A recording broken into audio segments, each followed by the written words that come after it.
Entonces, Xavier Carbonell es un escritor cubano afincado en España, autor de libros como El fin del juego, El libro de mis muertos. Todos entenderéis el por qué hemos decidido invitarle aquí en Puentes mientras os explicamos de qué tratan sus libros. Sin embargo, antes de hablar de tus obras, una pregunta. ¿Cómo llegaste a Europa? ¿Fue una elección, un caso, una necesidad?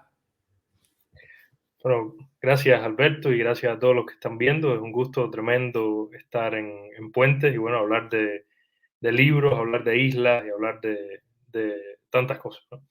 Efectivamente, mi esposo y yo llegamos a Europa hace casi 5 meses nada más, con motivo de un premio de novela que ofrecía la ciudad de Salamanca y que bueno, tiene toda una historia rocambolesca porque el mismo día que me dan el anuncio del premio de Salamanca, me dieron el anuncio de un premio cubano cuyo resultado había esperado alrededor de 8 meses, casi un año, ¿no?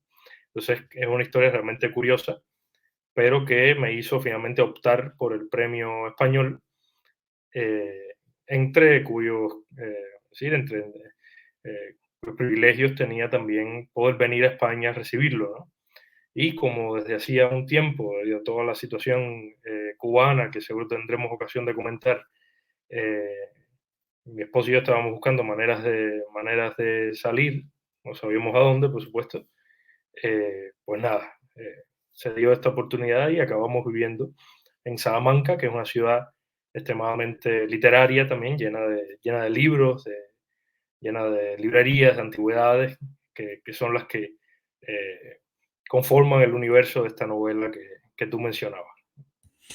Am, lo digo sin ánimo de ofender, pero tu prosa, tu forma de escribir no es lineal, no es limpia, vamos. Es porque el mundo, especialmente para los de tu generación, es aún menos lineal o limpio que para la nuestra, que para la mía. Efectivamente, nosotros, no solo en la literatura, es decir, los cubanos de mi edad, incluso los cubanos más jóvenes que yo, estamos acostumbrados al discurso del doble sentido, ¿no? Al decir sin acabar de decir, al usar siempre metáforas, palabras circulares que impliquen algo sin acabar de decirlo, precisamente porque estamos acostumbrados a que alguien que no queremos o que no pensamos que nos esté escuchando pueda estar escuchando. De manera que, dependiendo del ambiente, nosotros usamos siempre esos circunloquios, esas palabras que no sabemos quién puede escuchar, pero que contienen muchos significados dentro. De manera que es natural que cuando uno escriba, intente decir varias cosas al mismo tiempo, intente sugerirlas y bueno, eh, procure no ser demasiado explícito nunca, no solo en lo que dice, en lo que narra, sino también en la estructura de la historia, ¿no? Intentar manipular el tiempo, contar las historias de distintos puntos de vista, mostrar lo que puede pensar un personaje o varios personajes de una misma situación, ¿no? Eh, implicar a la mirada y al propio idioma de los personajes en lo que es la novela, ¿no? Entonces, el resultado de eso siempre es polifónico, ¿no? Siempre hay varias voces, ¿no? También porque hemos estado tan acostumbrados a una sola voz que es natural que busquemos varias voces en lo que escribimos y en lo que leemos, ¿no?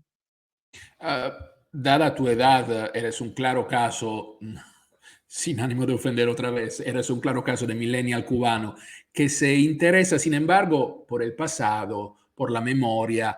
¿De qué trata, por ejemplo, el libro de mis muertos? Sí, sobre lo primero, quizás mi generación es la última de los que no somos millennials, ¿no? O los que somos millennials a medias. Eh, nosotros no somos, es decir, nativos tecnológicos, nunca, no usamos internet hasta el preuniversitario o la universidad. Eh, siempre, es decir, por lo menos yo que soy de un pueblo pequeño cubano, estamos acostumbrados a vivir entre viejos, a que nos críen los viejos de la casa, ¿no? Los abuelos. Entonces, eh, compartimos esa memoria antes de que llegaran los celulares, antes de que llegaran las computadoras. De manera que conservamos el recuerdo de una época que se fue y que de alguna manera eh, lo que escribo ha tratado de conservar, ¿no? El pueblo con los viejos estanquillos de periódicos, con las bicicletas antiguas americanas que ya hoy no se ven, de los libros perdidos, de los libros amarillentos que están en los libreros de las casas, ¿no? Toda una época que fue pasando y fue cediendo, evidentemente, al siglo XXI y al siglo XXI cubano, que es todavía más particular que, el, que todo lo que vive o todo lo que empezó a vivirse a partir de los 2000, ¿no? De manera que a lo mejor o somos los primeros millennials, mi generación, o somos los últimos de los que no fuimos, de los que no somos millennials, ¿no? De manera que es natural que el libro de mis muertos contenga un poco ese universo, ¿no? Es un universo que se mueve siempre entre dos realidades, Un una que es universo donde me parece que los muertos están vivos en ti, están vivos en tus recuerdos, están vivos en tus palabras. sí, es el trabajo con la tradición, con la memoria, ¿no? Sobre todo con la tradición familiar, ¿no? En toda persona siempre hay dos líneas o dos afluentes, ¿no? De los abuelos maternos y paternos, ¿no? Entonces uno recibe todo eso y si tiene sensibilidad, no literaria, sino humana para entender o para recoger las historias de la familia, ¿no?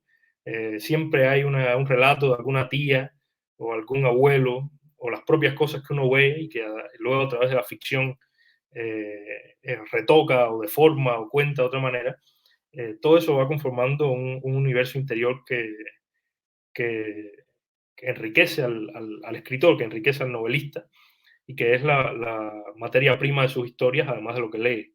Entonces, el libro de mis muertos tenía ese origen, ¿no? Tenía esa novela de la que tú hablas, que no fue la ganadora de este premio, sino que ganó un premio en Santa Clara, en Cuba. Intenta reconstruir la memoria de la infancia de alguien, ¿no? Alguien retorna a su pueblo y va reconstruyendo a través de indicios que son muy fragmentarios, a través de objetos, un carro, un edificio, unos tabacos, una pipa, una máquina de escribir, una biblioteca doméstica perdida, ¿no? Va reconstruyendo la historia de vida de sus abuelos que les tocó vivir todos los cambios, todos los cambios. Entonces, vieron cómo se fue transformando un país a medida que se transformaban ellos, ¿no? Entonces, la novela, que también es polifónica, también contiene varias historias o varios personajes y destinos que se cruzan, eh, aborda la memoria, ¿no? Aborda el legado que puede tener un niño cualquiera. Tú saliste de un país, vamos, en apuros económicos, llegaste a un continente donde muchos consideran a Cuba un paraíso. La paradoja de muchos cubanos que he conocido aquí en Europa es que Cuba es un país súper conocido, reconocido en la cultura, en la música, pero muy poco conocido, por ejemplo, por cómo se vive allá, por las dificultades económicas. ¿Qué impresión te produce todo eso? Como escritor, como ser humano y como joven. Sí, no, evidentemente uno conversa mucho, ¿no? Aquí en Europa hemos conversado con gente de muy distinta procedencia, con intelectuales o con taxistas, ¿no? Y generalmente los taxistas tienen una imagen más clara de Cuba que los intelectuales. Es decir, me explico con eso. Que el intelectual generalmente prefiere una realidad o concebir una realidad cómodamente, ¿no? Cuba es una realidad que se ve con nostalgia desde quien no la ha vivido, ¿no? Un profesor o un miembro de algún partido de izquierda o un escritor con inquietudes, vamos a decir, de justicia social, etcétera, puede caer siempre la tentación de concebir a Cuba como el paraíso en la tierra, ¿no? El país que ha resistido a los grandes imperios, el país que es una potencia médica. De manera que cuando uno es cubano y más recién salido de Cuba, con todo lo que sucede ahora, es extremadamente frustrante, en primer lugar, intentar explicar un país que es inexplicable Y en segundo lugar, ver cómo no lo entienden a uno, cómo uno siempre está sometido al criterio que estás exagerando, ¿no? Que realmente no es tan malo Cuba, ¿no?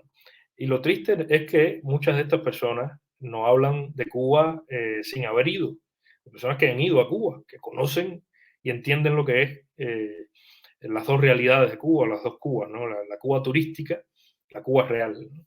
Pero prefieren creer en la Cuba turística, ¿no? Prefieren recorrer solo ciertas zonas de La Habana o ir de La Habana a Varadero sin mirar a los lados de la carretera.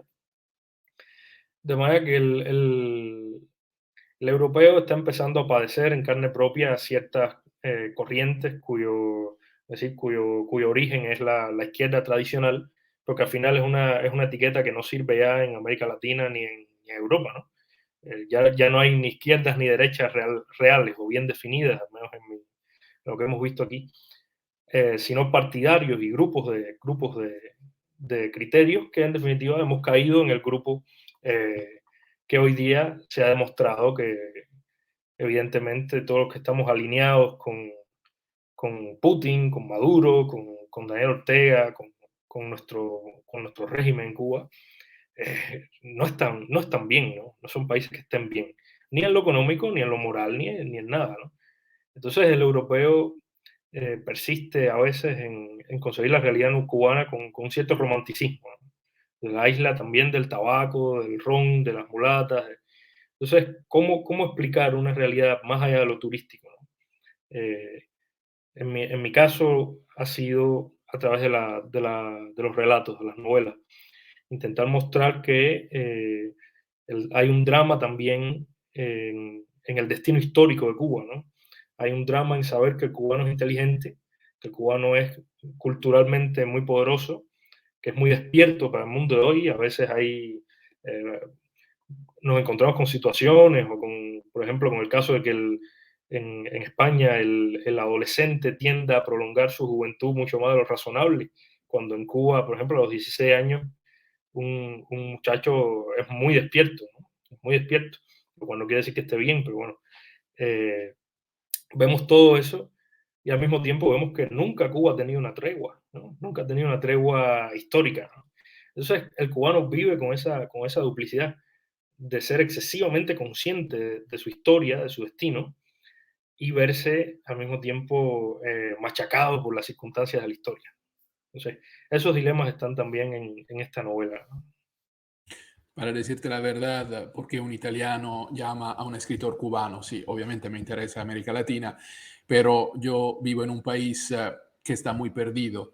Es decir, nosotros tuvimos el Partido Comunista más fuerte del mundo occidental, tuvimos una democracia cristiana, bueno, ayudada mucho por los americanos, entonces fuimos nosotros y no el muro de Berlín, fuimos nosotros la verdadera trinchera entre dos visiones del mundo, entre dos mundos diferentes, Occidente y Oriente, el mundo comunista. La paradoja de ahora es que en la historia humana nunca ha sido tan fácil acceder al conocimiento. Sin embargo, el pasado, la historia, las causas son cada vez menos analizadas para comprender los acontecimientos en que vivimos. ¿Cómo podemos defendernos y por qué se hace?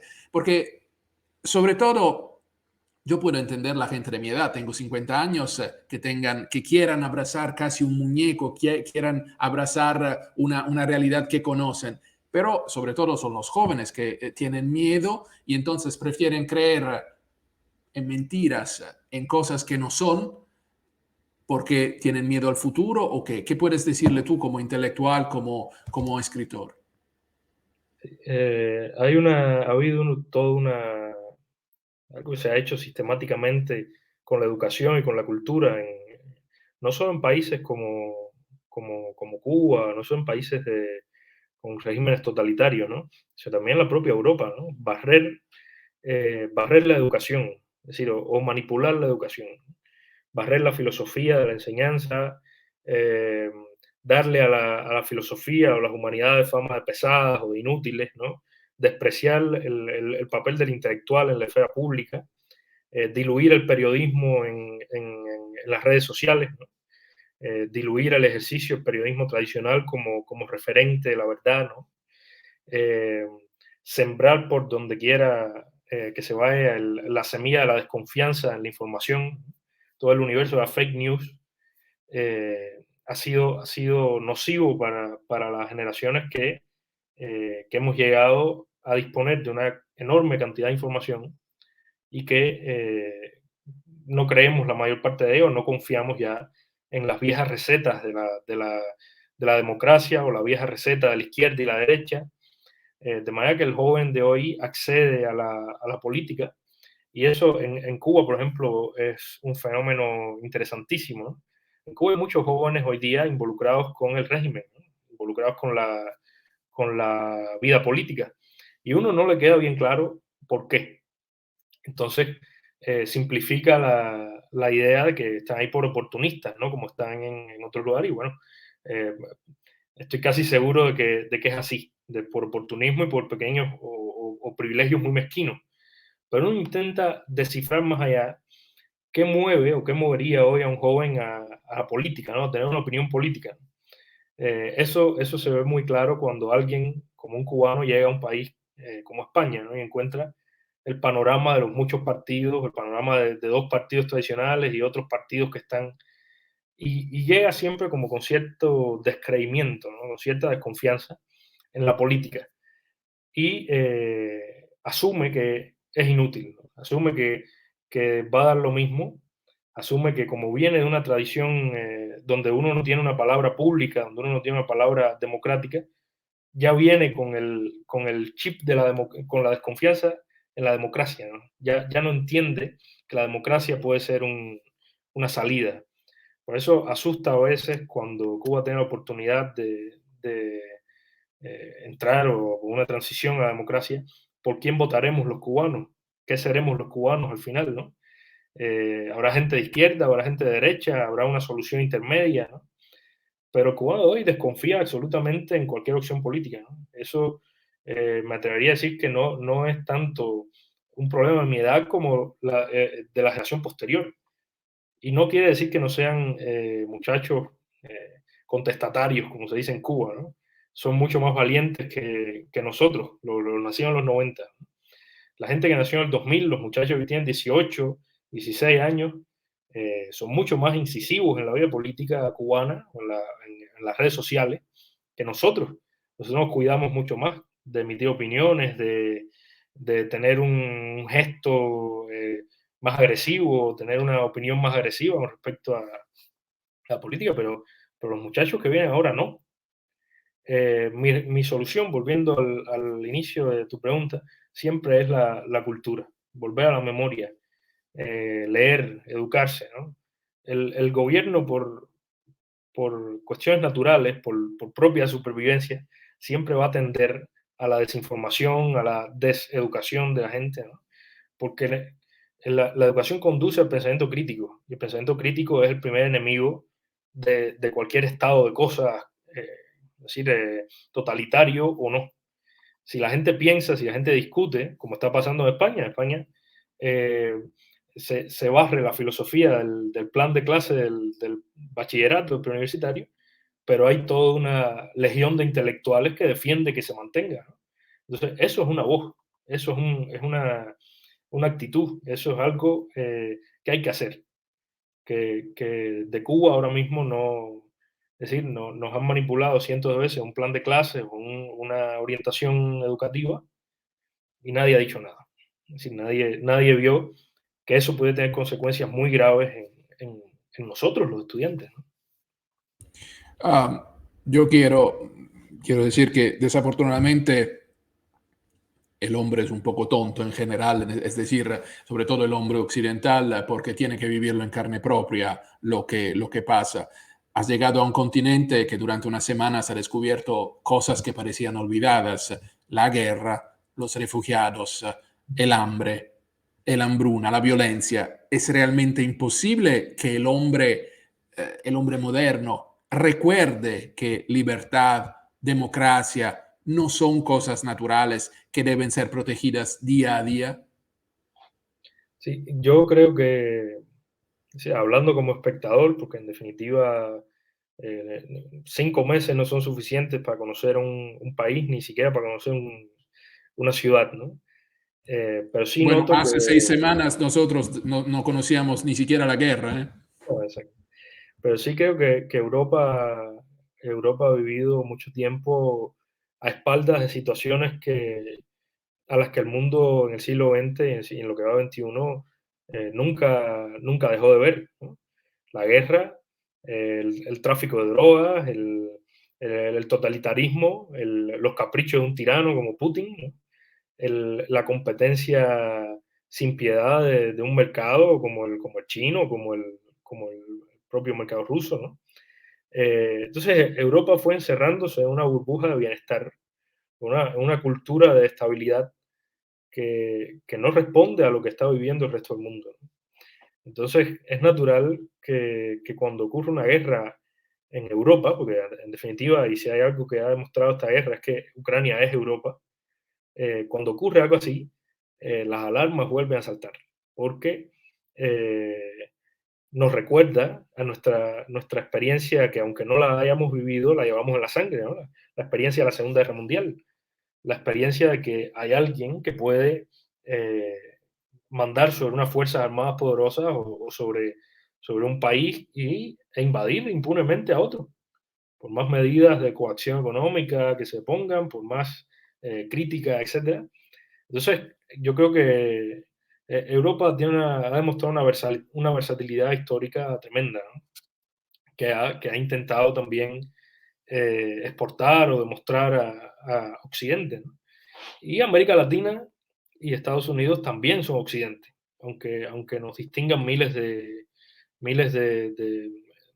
diferencias culturales, etcétera, pero también venimos de un mismo pensamiento, de una misma lógica y de una misma historia. Son historias muy vinculadas. Esto ha sido una llamada de alarma para Europa y también para nosotros, ¿no? La libertad no es una cosa que se dé por sentado. La, la custodia, el cuidado de la libertad exige también coaliciones, exige también alianzas. Creo que esto también ha sido una buena oportunidad para que América Latina aprenda o acabe de entender la necesidad de una alianza continental o la necesidad de una región que imite también un poco el buen funcionamiento que tiene la región europea, que lo tiene. En ningún lugar del mundo, ni siquiera en Estados Unidos, los países funcionan tan bien como Europa. De manera que es lógico que ahora, cuando Putin eh, demuestra lo que es y demuestra que tiene el calibre de los viejos dictadores o que tiene el calibre de los viejos conquistadores, es natural que el mundo europeo, que se había acostumbrado que ya eso no existía o que ya habíamos evolucionado a otro paso, se dé cuenta de que hay que hacer más, de que hay que educar más en la libertad, educar más en la democracia y educar más en que los países no pueden enfrentarse solos a- a este tipo de situaciones. ¿Te cambió mucho, si te cambió, lo que ha pasado en estas semanas y tu experiencia europea? Incluso viste unos cambios en tu manera de escribir, en tu manera de producir técnicamente, a nivel intelectual, a nivel ideológico. ¿Fue algo diferente o más o menos tú tienes tu línea y sigues esta línea para producir tu obra? Uno de los miedos más grandes que tenía yo como autor hace unos años era la pregunta que todo escritor se hace siempre, ¿no? Si me sacan de mi tierra o si yo no estoy en el lugar donde nací, donde crecí o de donde cojo la sustancia de mis textos, ¿seré capaz de escribir si ya no estoy ahí? Y por supuesto, eso es una cuestión que inquieta, ¿no? Pero en 2019, eh, por cuestiones de estudio, por una beca a través de una asociación de comunicadores católicos que se llama Signis, cuya sede está en Bruselas, por cierto, pude pasar 6 meses en la India. Y en la India escribí una novela. Y es una novela que hasta este momento es mi novela más cubana, por decirlo de alguna manera, porque recorre toda la historia de Cuba en reversa, es decir, en el tiempo. Una novela brevísima, pero que va avanzando o bueno, retrocediendo en el tiempo de la isla. Y yo regresé a Cuba desde la India convencido de que yo no necesito eh, más isla que la que tengo en la memoria. Es decir, esa isla que lo alimenta a uno, o esa nostalgia, o ese tiempo irrecuperable, o los objetos, o la familia, o las conversaciones, eso viene conmigo, ¿no? O va conmigo a todas partes, ¿no? Los libros, las palabras de los maestros, ¿no? Las palabras de los escritores a los que leímos desde muy niños, desde, los escritores que nos formaron, casi siempre se produjeron en el exilio, ¿no? Carpentier escribió sus mejores novelas fuera de Cuba, ¿no? Cabrera Infante, otro tanto, ¿no? Y no estoy remotamente comparándome con ninguno de ellos, pero sí aprendo de que la memoria que traían consigo era mucho más poderosa que aquello, que aquel lugar donde estaban, ¿no? Entonces, yo traigo a Cuba conmigo. Pero es decir, es una experiencia que tenemos muchos que vivimos en el extranjero. Es decir, que tienes que tomar distancia de tu amor, vamos, que tienes que tomar distancia para no estar tan involucrado y para ver lo positivo y lo negativo de las cosas de la vida en Cuba, de tu país, de tu sociedad. Sí, ¿no? Vivir en Cuba es extremadamente doloroso, pero presenciar desde fuera cómo sufre la familia de uno o los amigos de uno, o cómo se va yendo tanta gente, es, no es más doloroso, pero es un tipo de dolor distinto. Es el dolor de presenciar sin poder hacer nada, sin poder ayudar, ¿no? O sea, presenciar sin poder remediar en algo el panorama, no solo personal o no solo familiar, sino también el panorama del país. Se están yendo muchas de las personas que pudieran ayudar a Cuba a ser un mejor país, ¿sí? Pudieran ayudar a sanar a Cuba, a construir un futuro. Si uno elimina la posibilidad de futuro de un país, la desesperanza que cae sobre el exiliado es increíble, porque ve lo que pudo ser, es decir, ve lo que ahora uno hace aquí, escribir con tranquilidad, no tener que preocuparse por tantas cosas cotidianas, desde el transporte hasta la comida, que son realmente esperas infames y situaciones infames que le ocurren al cubano, no solo al escritor cubano, y que le quitan a uno tiempo, ganas, esperanza, memoria incluso, ¿no? Entonces uno se va muriendo poco a poco, pero cuando sale, recupera recupera la visión, por decirlo de alguna manera, recupera la perspectiva y a pesar del dolor puede ver mejor algunas situaciones. Y eso enriquece también, es decir, trae dolor, pero también enriquece intelectualmente, ¿no? Y está el aspecto físico, por ejemplo, en Salamanca hace mucho frío y el frío es bueno para trabajar. El frío ayuda a que la mente esté concentrada, ¿no? Y eso, de cierta manera, también el acceso a la información es ir a una librería y encontrar el libro que uno busca, ¿no? Son cosas malas de irse, ¿no? Pero a nivel personal, evidentemente, hay razones por las que uno se fue también, ¿no? Razones por las que ya no podía permanecer. Me están llegando varias preguntas de amigos cubanos, pero no podemos aprovecharnos demasiado. Entonces, un par de preguntas más. Una pregunta personal, porque la mitad de mi familia es ucraniana, entonces tengo muchos amigos que todavía están ahí, en Ucrania, bajo las bombas. Yo también he tratado con rusos por trabajo, por vida, casi toda mi vida.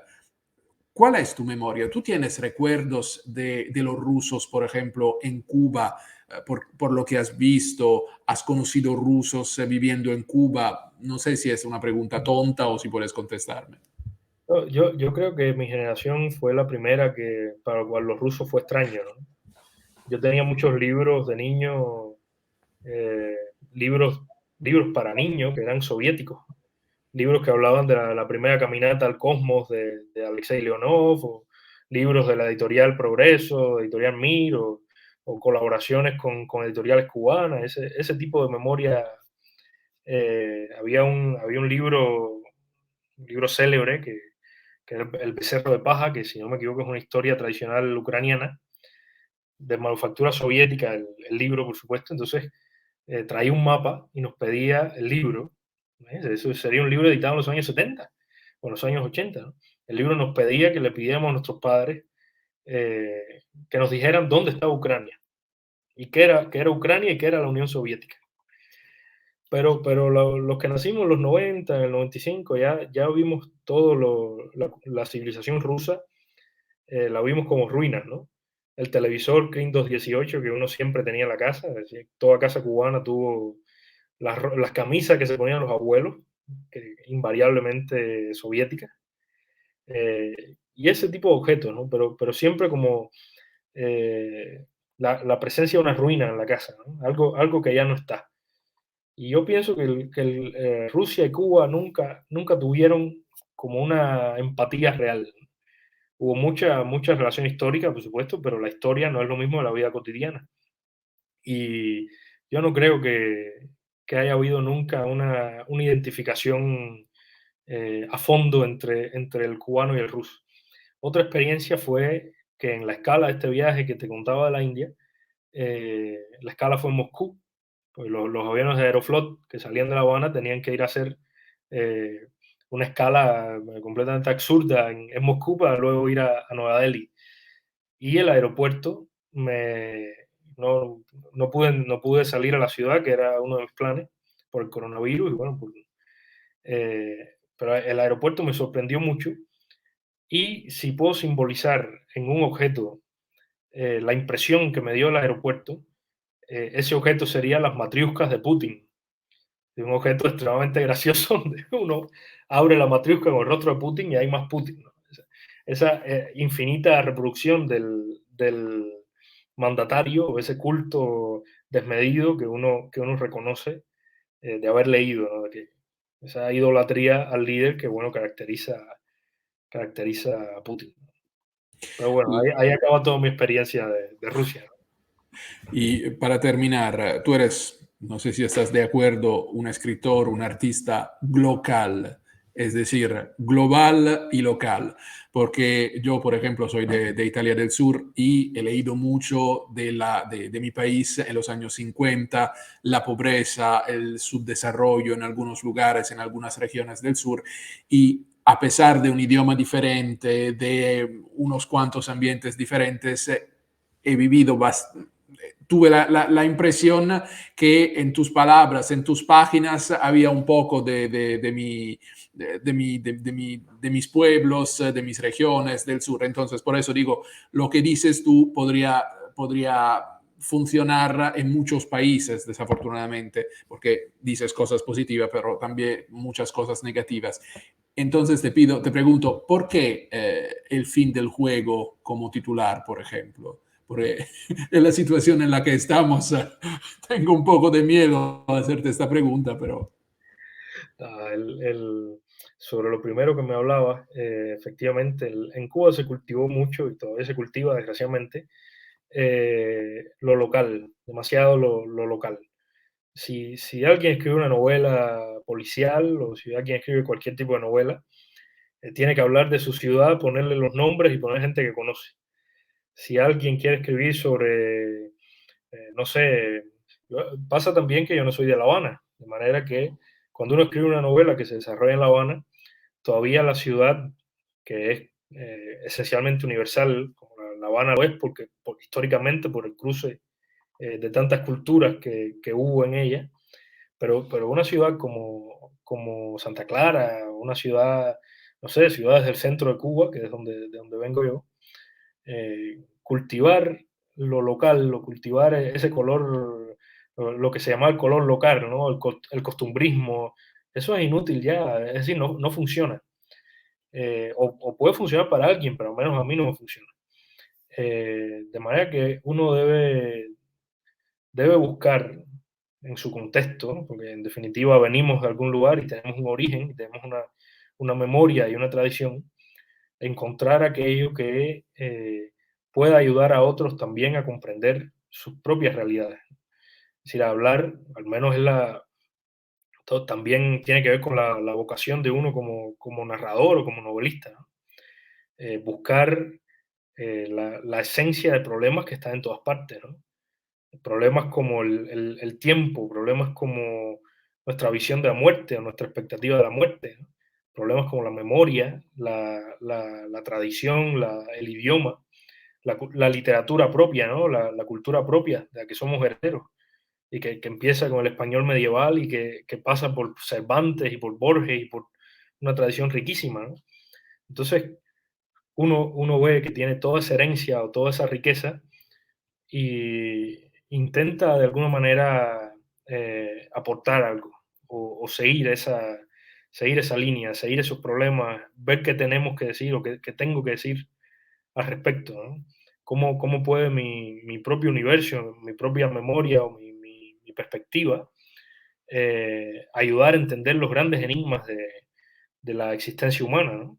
Por eso escogí para el fin del juego el policial como molde, ¿no? No es una novela policial estrictamente, pero sí aprovecha de la novela policial la búsqueda del enigma siempre, ¿no? La búsqueda de lo que somos, la búsqueda de algo que está en las sombras y que al final acaba siendo nuestra propia comprensión de uno mismo, ¿no? Nuestra propia esencia, qué entendemos, qué vemos, qué fue lo que vivimos, ¿no? Y esos son problemas que tienen todo ser humano, todo el mundo, la vigilancia, la guerra, el olvido, ¿sí? La imposibilidad de hacer lo que uno quiere, la frustración, ¿no? Eso está en el fin del juego, como puede estar en una novela escrita por un italiano o escrita por un nigeriano, ¿no? Son temas y realidades que uno tiene la vocación también de explorar o de contar. Y para terminar, ¿puedes decirnos algo sobre el futuro? ¿Estás trabajando en algo especial, específico o te dejas llevar por la corriente? Yo tengo generalmente un plan más o menos claro de las cosas que quiero escribir.